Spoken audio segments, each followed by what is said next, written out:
Hello students, MM classes में आपका स्वागत है। मैं हूं मानसी। कैसे हैं आप लोग? आशा करती हूं आप सभी लोग बढ़िया होंगे। तो चलिए टाइम को बिना वेस्ट किए हुए आज का टॉपिक स्टार्ट करते हैं। जैसा कि पिछली वीडियो में हम लोगों ने प्रकाश का परावर्तन पढ़ लिया था, रिफ्लेक्शन ऑफ लाइट पिछली वीडियो में पढ़ चुके हैं, और अब प्रकाश का अपवर्तन पढ़ना है, रिफ्रैक्शन ऑफ लाइट। चलिए शुरू करते हैं। प्रकाश का अपवर्तन, तो उसके लिए भी हमें पहले फिगर ही बनाना पड़ेगा। एक ग्लास का स्लैब ले लिया। रिफ्रैक्शन में हमें याद रखना है कि इसमें पेंट नहीं करना है। रिफ्रैक्शन में जो हम स्लैब लेते हैं उसमें पेंट नहीं करते हैं, ठीक है। एक हमने कांच का स्लैब ले लिया और इसमें एक नॉर्मल होता है 90 डिग्री पे। कल भी हमने बताया था, जिसने पिछली वीडियो में ना पढ़ा हो वो जाके देख ले। जो 90 डिग्री पे रे होती है उसे हम क्या बोलते हैं? नॉर्मल रे। हिंदी में क्या बोलते हैं? अभिलंब।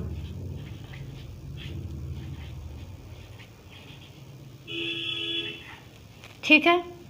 इसमें भी कोई प्रकाश की किरण आती है। मान लीजिए ये प्रकाश की किरण आ रही है। जो प्रकाश की किरण आती है उसे हमने कल क्या बताया था? Incident ray. इंसिडेंट रे, जो प्रकाश किरण आती है उसे बोलते हैं इंसिडेंट रे। हिंदी में बोलते हैं आपतित किरण। हिंदी में बोलते हैं क्या? आपतित किरण। ठीक है। और हमने रिफ्लेक्शन में पढ़ा था कि यहाँ पे प्रकाश किरण आती है और टकरा के उधर चली जाती है, लेकिन उसमें पेंट था, इसमें तो पेंट है नहीं। इसमें पेंट नहीं है, इसका मतलब लाइट रे हमारी नीचे की तरफ आएगी, कांच स्लैब से नीचे आएगी। ठीक है। तो ये लाइट रे अब हमारी नीचे आएगी। इसको ऐसे सीधा चला जाना चाहिए, जैसे आ रही थी वैसे ही सीधा जाना चाहिए, लेकिन ऐसे जाती नहीं है। ये अपने मार्ग से थोड़ा मुड़ जाती है, इधर की ओर हो जाती है। थोड़ा नॉर्मल के इधर भी आ सकती है, नॉर्मल के दूर भी जा सकती है। ठीक है। ये नॉर्मल है, ये इंसिडेंट रे है। अब ये कौन सी रे हो गई? ये रिफ्रैक्टेड रे हो गई। ये कौन सी रे है? रिफ्रैक्टेड रे, जिसे हिंदी में बोलेंगे अपवर्तित किरण। अपवर्तित किरण। ठीक। और इसमें एक चीज़ हमको ये याद रखना है कि जो कांच स्लैब के ऊपर का मीडियम होगा वो चेंज होगा, और जो कांच स्लैब के नीचे का मीडियम होगा वो चेंज होगा। मीडियम क्या है? मीडियम हम बोलते हैं माध्यम। माध्यम का मतलब, जैसे हम जहाँ पे खड़े हैं यहाँ पे माध्यम क्या है? वायु है। वायु तो सभी जगह पे है। तो मीडियम का क्या मतलब है? माध्यम। ये यहाँ पे हमारा मीडियम 1 है, मीडियम 1, और ये क्या है? मीडियम 2। मीडियम 1 में कुछ भी हो सकता है, मान लीजिए एयर है। मीडियम 1 क्या है हमारी? एयर। और मीडियम 2 क्या है हमारी? वाटर। मीडियम चेंज होने चाहिए।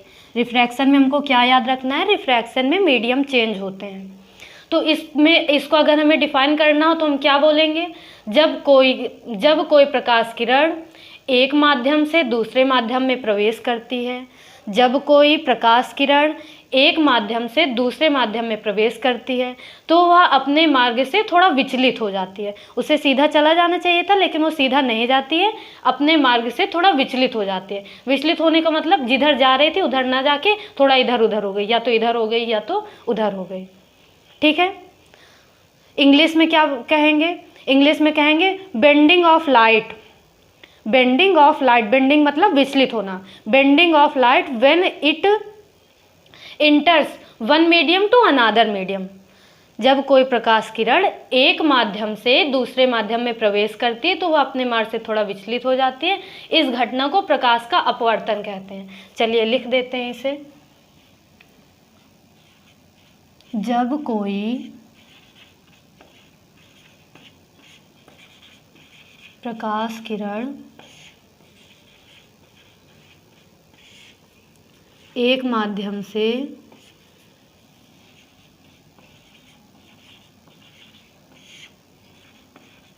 दूसरे माध्यम में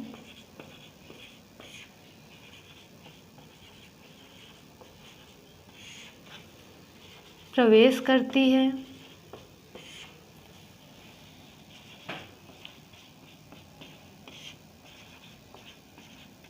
तो वह अपने मार्ग से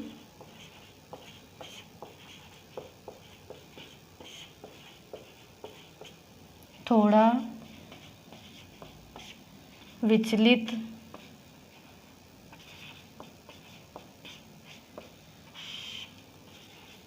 हो जाती है।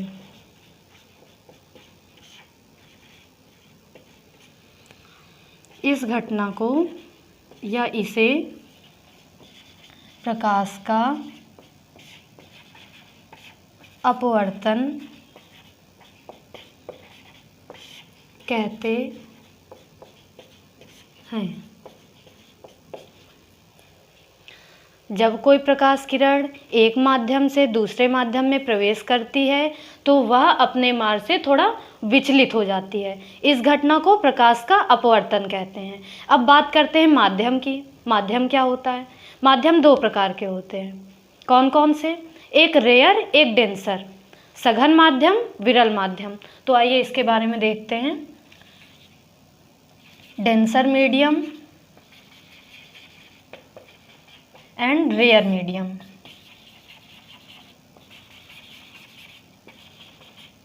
डेंसर मीडियम क्या?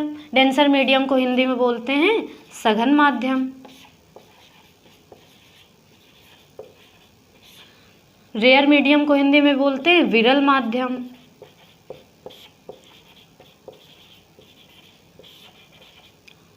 सघन से हमको समझ में आ रहा होगा, सघन से हमको समझ में आ रहा होगा घना घना। घना घना यानी जिसके पार्टिकल्स पास पास में हो, जैसे कि कांच। कांच के पार्टिकल पास पास में होते हैं, एकदम घना होता है, तो कांच हमारा क्या है? डेंसर मीडियम है। रेयर मीडियम क्या है? रेयर मीडियम जैसे हमारी एयर के पार्टिकल्स दूर दूर होते हैं तो वो रेयर मीडियम है। यानी कि जिसके पार्टिकल्स पास पास में हों वो डेंसर मीडियम है, जिसके पार्टिकल्स दूर दूर हों वो रेयर मीडियम है। ठीक है।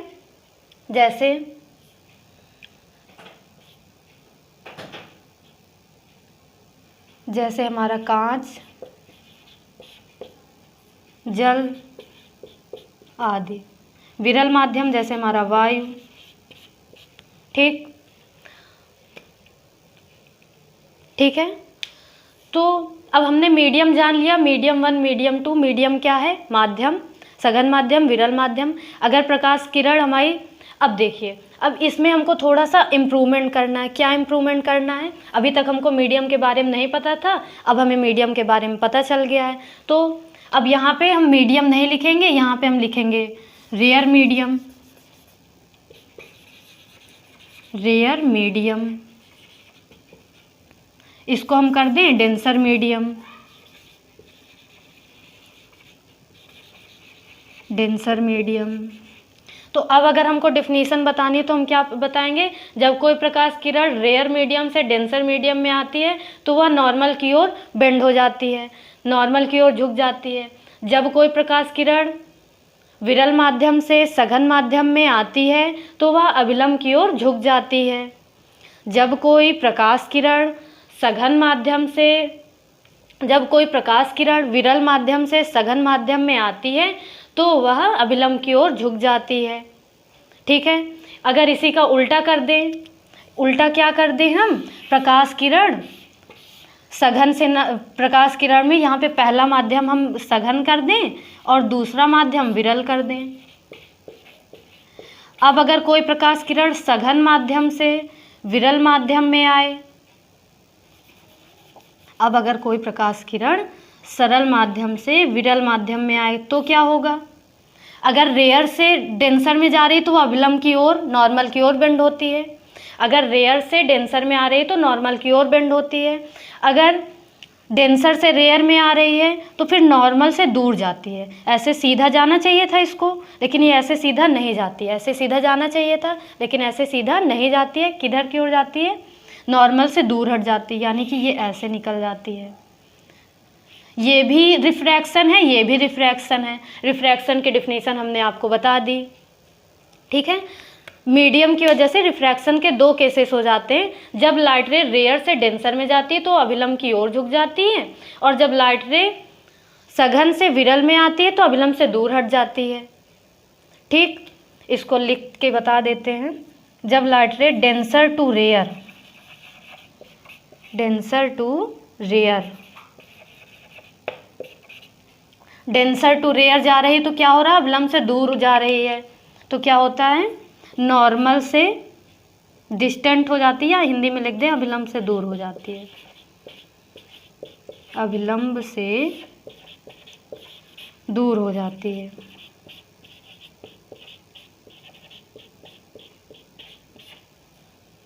ठीक, और अगर रेयर से डेंसर में आए, रेयर टू डेंसर, विरल से सघन में आए तो अभिलंब की ओर बेंड हो जाती है, अभिलंब की ओर झुक जाती है। अभिलंब की ओर झुक जाती है। अभिलंब की ओर झुक जाती है। ये क्वेश्चन हमसे पूछा जाता है कि अगर कोई प्रकाश किरण सघन माध्यम से विरल माध्यम में जा रही है तो क्या होता है? तो बताइए क्या होता है जब सघन से विरल में जाती है? अभिलंब से दूर हट जाती है। मतलब कि किसी घने माध्यम से विरल माध्यम में जा रही है तो अभिलंब से दूर हट जाएगी, और अगर विरल से सघन में जा रही है तो अभिलंब की ओर आ जाएगी। ठीक है। प्रकाश का अपवर्तन की परिभाषा हमने क्या पढ़ा? जब कोई प्रकाश किरण एक माध्यम से दूसरे माध्यम में जाती है तो तो वह अपने मार्ग से थोड़ा विचलित हो जाती है। विचलित होने का मतलब इधर भी आ सकती है, इधर भी आ सकती है। इधर कब आएगी? जब रेयर से डेंसर में जा रही है। इधर कब जाएगी? जब डेंसर से रेयर में जा रही है। इतनी बात समझ में आ गई? ठीक है।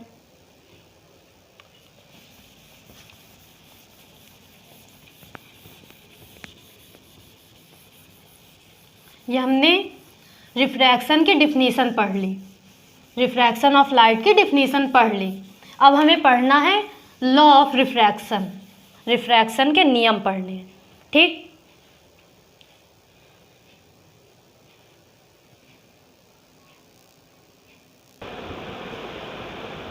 अपवर्तन के नियम, लॉ ऑफ अपवर्तन, लॉ ऑफ रिफ्रैक्शन। अब अपवर्तन के नियम क्या होंगे?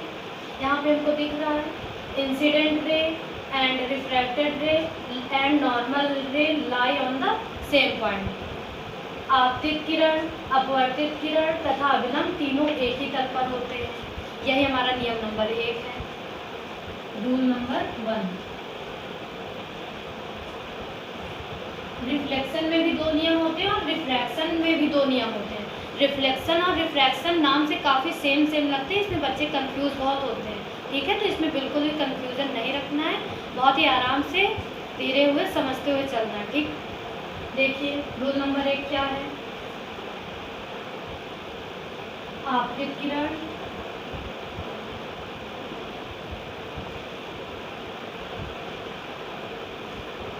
अपवर्तित किरण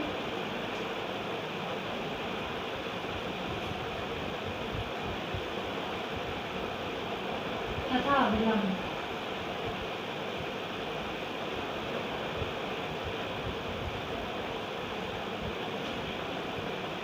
तीनों एक ही तल में होते हैं।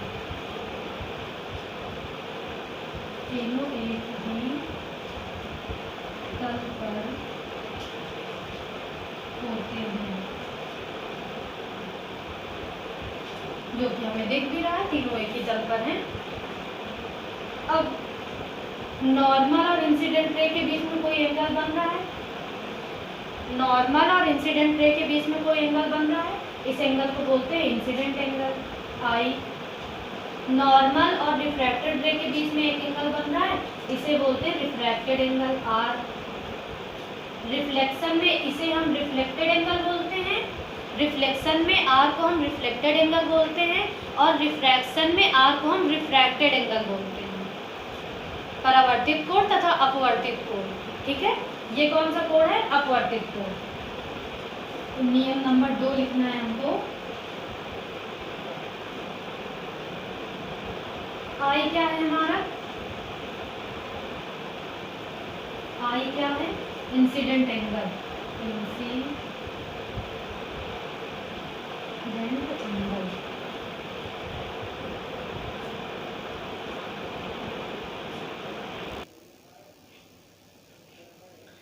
आई क्या है हमारा? Incident angle. और आर क्या है? Refracted angle. Refracted angle. Refracted angle को क्या बोलते हैं? अपवर्तित कोण। अपवर्तित कोण। इसे क्या बोलते हैं? आपतित कोण। आपतित कोण। ये तो हमारा आई और आर हो गया। नियम नंबर 2 अब हम पढ़ेंगे sine of incident angle. Sine of incident, sine क्या होता है? साइन को हिंदी में बोलते हैं ज्या। साइन से अभी कुछ लोग परिचित नहीं होंगे, ये हम मैथ के टॉपिक ट्रिग्नोमेट्री में पढ़ेंगे। साइन, कॉस, टैन, कॉट, तो ये वही साइन है, ट्रिग्नोमेट्री वाला साइन है। साइन को हिंदी में बोलते हैं ज्या। तो वही बताना है इंसिडेंट एंगल की साइन आपतन कोण की ज्या तथा अपवर्तन कोण की ज्या का अनुपात एक नियतांक होता है। आपतन कोण की ज्या तथा अपवर्तन कोण की ज्या का अनुपात एक नियतांक होता है, वही लिखना है। आपतन कोण की ज्या, आपतन कोण की ज्या, ज्या का मतलब क्या है? साइन।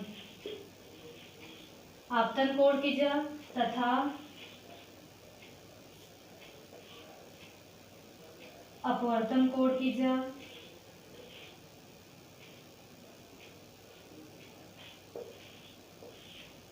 अपवर्तन कोण की ज्या का अनुपात एक नियतांक होता है। एक नियतांक होता है। नियतांक क्या है? नियतांक नियत अंक जिसकी वैल्यू फिक्स हो, उसे हम बोलते हैं नियतांक। यहाँ पे आपतित कोण लिख दिया, क्या आपतन कोण होगा? ठीक है, आपतन कोण होता है। आपतन कोण। अपवर्तन, अपवर्तन कोण। आपतित नहीं, आपतन कोण, अपवर्तन कोण। ठीक है, यानी कि sine i upon sine r, आपतन कोण की ज्या तथा अपवर्तन कोण की ज्या, आपतन कोण की ज्या तथा अपवर्तन कोण की ज्या का अनुपात एक नियतांक होता है, यानी ये कांस्टेंट। ये क्या हो गया हमारा? कांस्टेंट। ठीक, नियम नंबर 1 क्या है? आपतित किरण, अपवर्तित किरण तथा अभिलंब तीनों एक ही तल पर होते हैं। आपतन कोण की ज्या तथा अपवर्तन कोण की ज्या का अनुपात एक नियतांक होता है। इसे ही हम लोग बोलते हैं स्नेल का नियम। स्नेल का नियम। अपवर्तन के नियम नंबर 2 को हम बोलते हैं स्नेल का नियम। कभी कभी पेपर में पूछ लेता है स्नेल का नियम लिखिए, तो हमें केवल ये आपतन कोण का दूसरा नियम लिखना रहेगा, अपवर्तन की घटना का दूसरा नियम लिखना रहेगा। स्नेल का नियम क्या है? साइन आई बटे साइन आर बराबर कांस्टेंट। ठीक है, स्नेल का नियम हम लोगों ने पढ़ लिया, साइन आई बटे साइन आर बराबर कांस्टेंट। अब इसी स्नेल के नियम को थोड़ा और डीपली देख लीजिए। साइन आई बटे साइन आर बराबर कांस्टेंट। कांस्टेंट को हिंदी में बोलते हैं नियतांक। कांस्टेंट को हिंदी में क्या बोलते हैं? नियतांक। कांस्टेंट को हिंदी में नियतांक बोलते हैं। नियतांक क्या है? नियतांक का मतलब नियत प्लस अंक। अंक 1 2 3 4, नियत फिक्स हो, जिसकी वैल्यू फिक्स हो उसे ही हम लोग नियतांक बोलते हैं। ठीक है, तो यहाँ पे हमने सिमुलेटिव फॉर्म में ले लिया नियतांक n। n क्या है? n को बोलते हैं हम अपवर्तनांक। अपवर्तनांक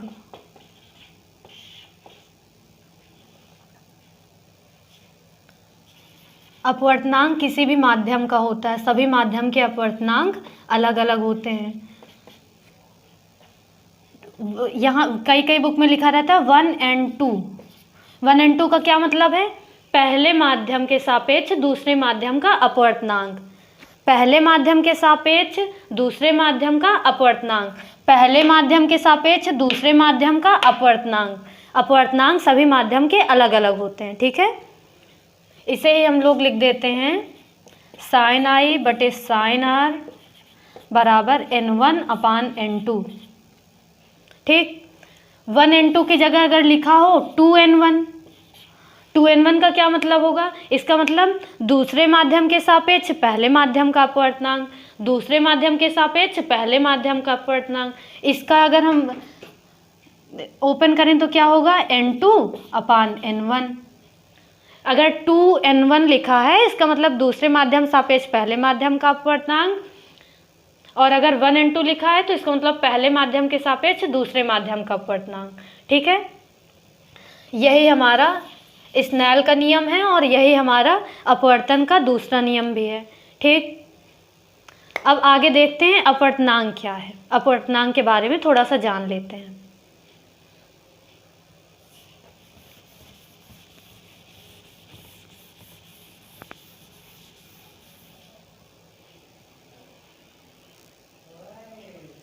अब हम लोग देखते हैं अपवर्तनांक के बारे में। अपवर्तनांक क्या है?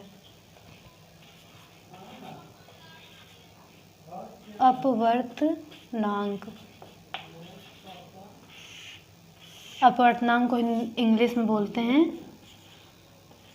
Refractive index.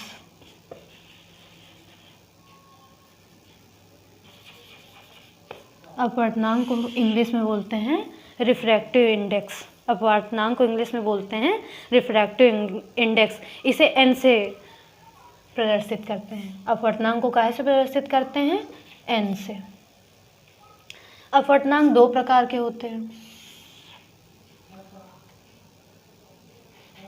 एक निरपेक्ष अपवर्तनांक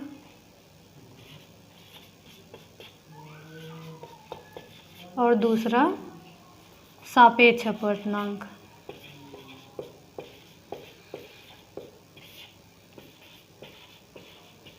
सापेक्ष अपवर्तनांक, ठीक है।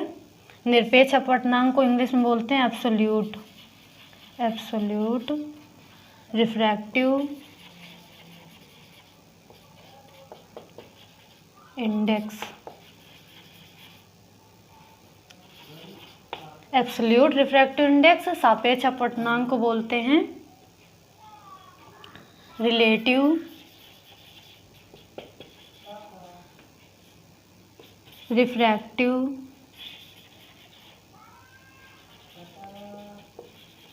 इंडेक्स।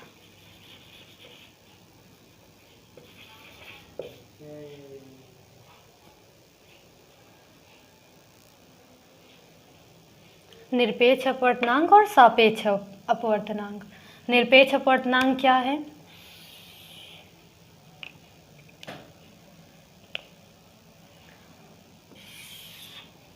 निर्वात में प्रकाश की चाल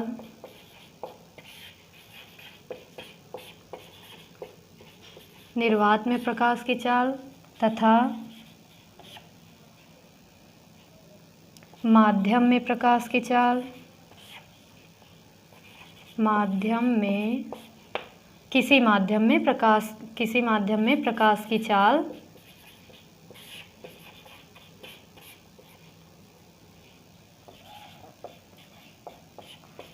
के अनुपात को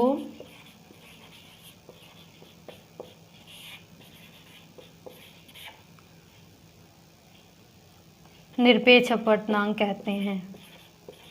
निरपेक्ष अपवर्तनांक कहते हैं।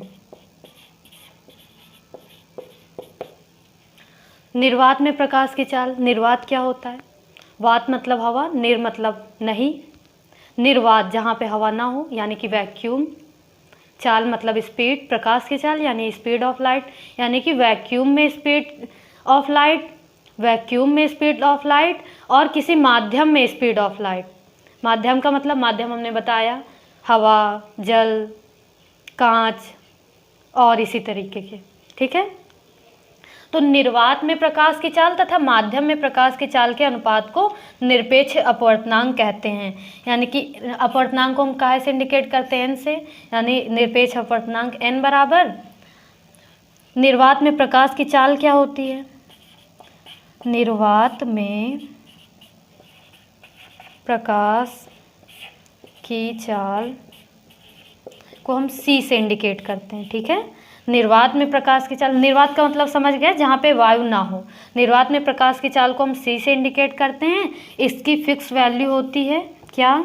3 × 10⁸ मीटर प्रति सेकेंड। निर्वात में प्रकाश की चाल क्या होती है? 3 × 10⁸ मीटर प्रति सेकेंड। तो हमने क्या परिभाषा बताई निरपेक्ष अपवर्तनांक की? निर्वात में प्रकाश की चाल यानी सी, माध्यम में प्रकाश की चाल यानी कि वी के अनुपात को निरपेक्ष अपवर्तनांक कहते हैं। माध्यम में प्रकाश की चाल, माध्यम का मतलब कोई भी माध्यम हो सकता है, वायु हो, चाहे जल हो, चाहे कांच हो, उसका कुछ अलग ही अपवर्तनांक आएगा, सभी का अलग अलग आता है। माध्यम में प्रकाश की चाल को हम V से इंडिकेट करते हैं। इसकी अपनी डिफरेंट वैल्यू होती है, सभी माध्यम के अलग अलग वैल्यू होती है। इसी को अगर हम इंग्लिश में बोलना चाहें तो क्या बोलेंगे? The ratio of speed of light in vacuum and speed of light in medium is called absolute refractive index. The ratio of speed of light in vacuum, इसी को हम क्या बोलेंगे? स्पीड ऑफ लाइट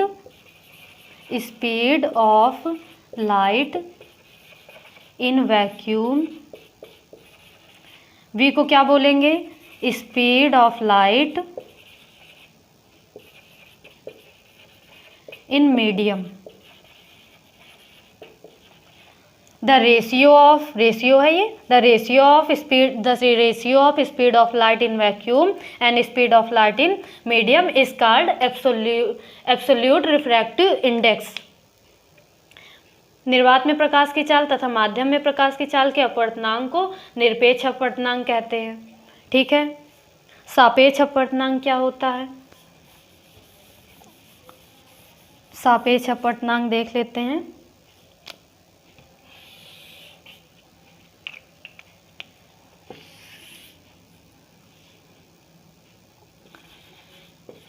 किसी एक माध्यम में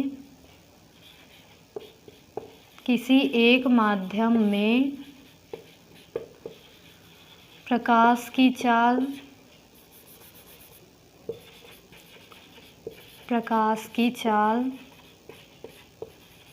तथा दूसरे माध्यम में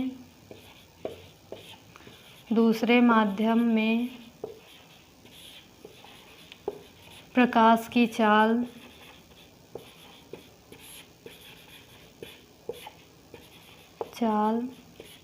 के अनुपात को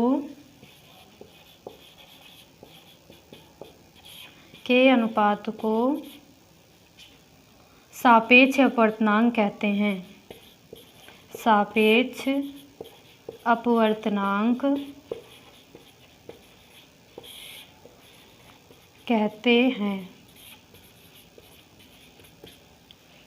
जैसा कि अभी स्नेल के नियम में पढ़ा था हमने 1 और 2, एक माध्यम के सापेक्ष दूसरे माध्यम का अपवर्तनांक, तो वही सापेक्ष का मतलब रिलेटिव।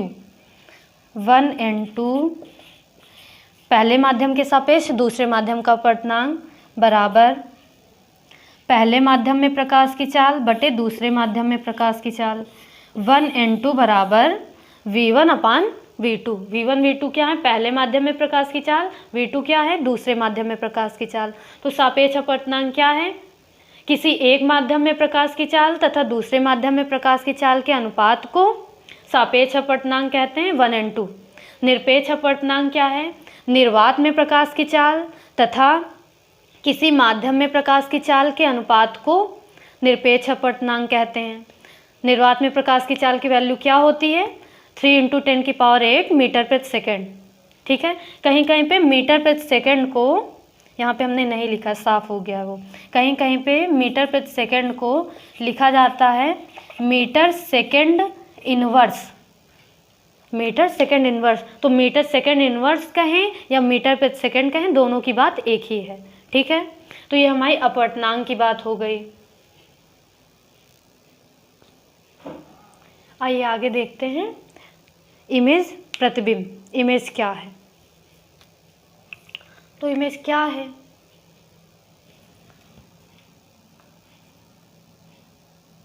किसी वस्तु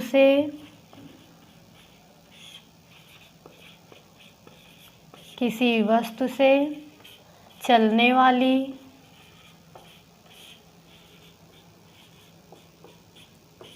प्रकाश किरण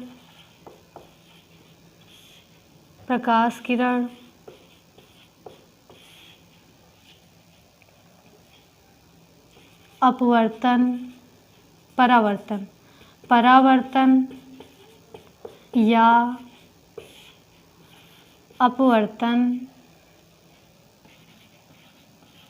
या अपवर्तन के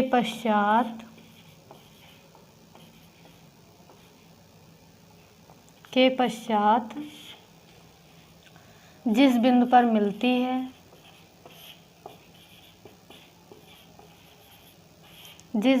मिलती है,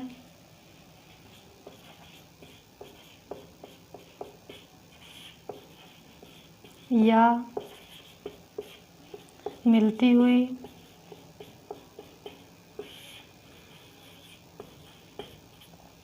प्रतीत होती है,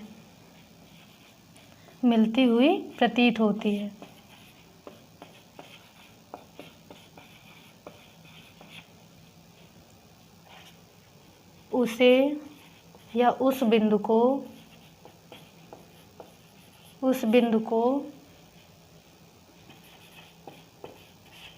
पहले बिंदु का, उस बिंदु को वस्तु का प्रतिबिंब कहते हैं।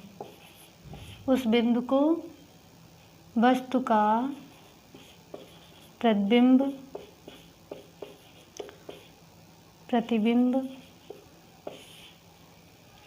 कहते हैं।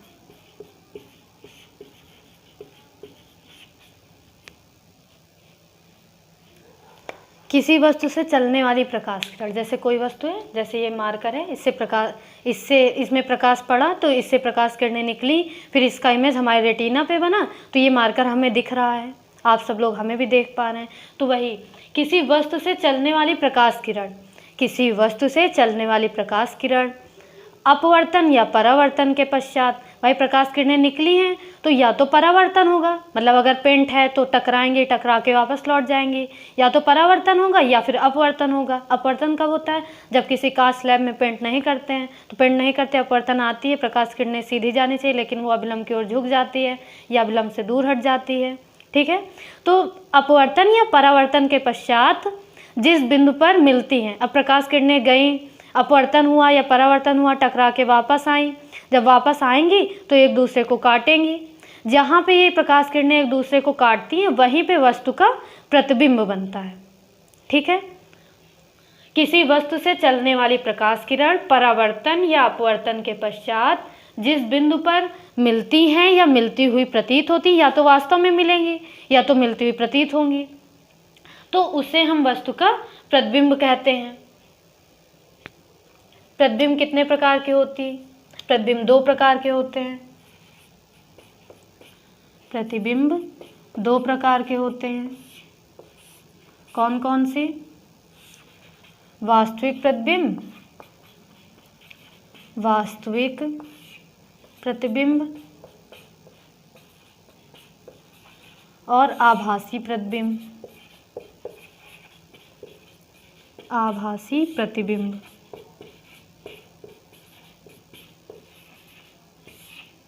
वास्तविक प्रतिबिंब को इंग्लिश में बोलते हैं रियल इमेज, रियल इमेज। इसे बोलते हैं virtual image, virtual image. Real image क्या है? जब किसी वस्तु से प्रकाश किरणें निकलती हैं तो परावर्तन या अपवर्तन के पश्चात जिस बिंदु पे वास्तव में मिलती हैं, जिस बिंदु पे वास्तव में मिलती हैं उसे वस्तु का हम वास्तविक प्रतिबिंब कहते हैं। और वर्चुअल इमेज क्या है? आभासी प्रतिबिंब क्या है? जब प्रकाश किरणें किसी वस्तु से निकलती हैं तो अपवर्तन या परावर्तन के पश्चात वास्तव में नहीं मिलती हैं, मिलती हुई प्रतीत होती हैं, उसे हम वस्तु का आभासी प्रतिबिंब कहते हैं। ठीक है। जब प्रकाश किरणें अपवर्तन या परावर्तन के पश्चात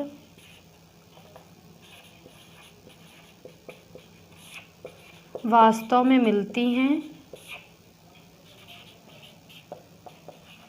वास्तव में मिलती हैं,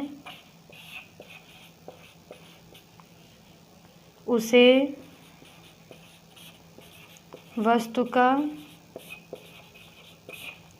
वास्तविक प्रतिबिंब कहते हैं, वास्तविक प्रतिबिंब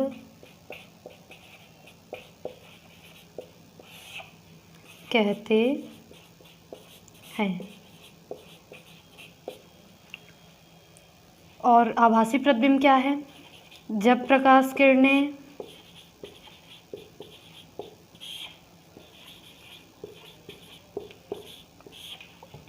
अपवर्तन या परावर्तन के पश्चात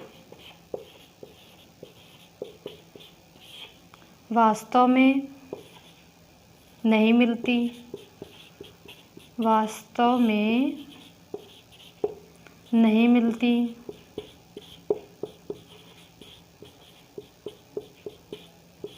उसे वस्तु का आभासी प्रतिबिंब, वास्तव में नहीं मिलती, मिलती हुई प्रतीत होती है, वास्तव में नहीं मिलती, मिलती हुई प्रतीत होती हैं, उसे वस्तु का आभासी प्रतिबिंब कहते हैं।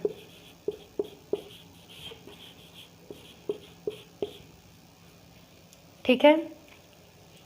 जब प्रकाश किरणें अपवर्तन या परावर्तन के पश्चात किसी बिंदु में वास्तव में मिलती हैं या मिलती हुई प्रतीत होती हैं तो उसे हम वस्तु का प्रतिबिंब कहते हैं। और प्रतिबिंब दो प्रकार के हो गए, वास्तविक प्रतिबिंब, आभासी प्रतिबिंब। जब अपवर्तन या परावर्तन के पश्चात प्रकाश किरणें वास्तव में मिलती हैं तो उसे वस्तु का वास्तविक प्रतिबिंब कहते हैं। और जब वास्तव में नहीं मिलती हैं, हमें मिलती हुई प्रतीत होती, हमें लगेगा कि मिल रही है लेकिन वो वास्तव में नहीं मिलती है, उसे वस्तु का आभासी प्रतिबिंब कहते हैं, वर्चुअल इमेज। ठीक है।